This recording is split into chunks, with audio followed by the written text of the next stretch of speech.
Supreme court में पंजाब और खैबर पख्तूनख्वा में इलेक्शन के इल्तिवा से मुतल्लिक केस समाअत के दौरान चीफ जस्टिस उमर अता बंदियाल जज्बाती हो गए। जज्बात से उनकी आवाज भर आ गई और आंखों में आंसू आ गए। चीफ जस्टिस ने कहा कि मेरा भी दिल और जज्बात हैं, तनकीद का जवाब भी नहीं दे सकते। जो कुछ किया पूरी ईमानदारी से अल्लाह को हाजिर नाजिर जानकर किया। जो कुछ आज तक किया आईन और कानून के मुताबिक किया। टैक्स का मामला है तो मुतल्लिका अफसर को कहीं ट्रेस करें। टैक्स के मामले पर कैसे जज का ट्रायल करें।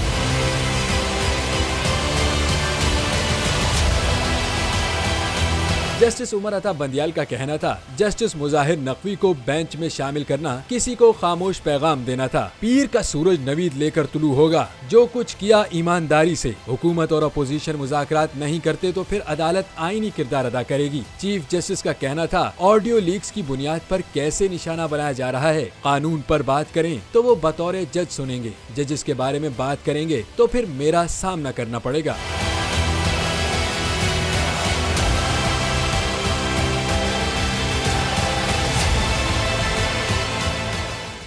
नजर आ रहा है सामने लिखा हुआ है जुल्म मिटने के लिए। दो चीजों से मिटेगा भाई।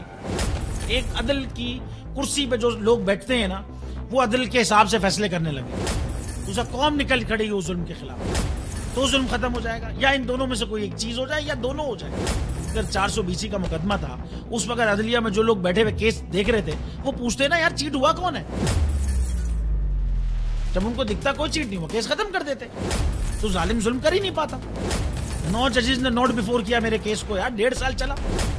शख्सी जमानत का केस, सेम केस इस्लामाबाद में कर दिया। एक ही इल्जाम पे 2 केस हो नहीं सकते भाई।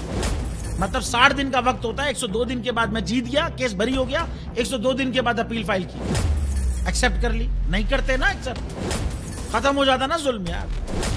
भरी अदालत में मुझे बरी कर दिया, फिर पता नहीं क्या हुआ 2.5 घंटे बाद का नोट बिफोर। मैं नहीं सुनता ये केस, खड़े रहते अपने फैसले पे, मिट जाता जुल्म। अल्लाह ताला ने बिठाया इन कुर्सियों पे इनको यार, ये अल्लाह ताला की तरफ से फैसले करने हैं। तो या तो ये फैसले आएंगे, जुल्म मिट जाएगा, या कौम खड़ी हो जाएगी जुल्म के खिलाफ।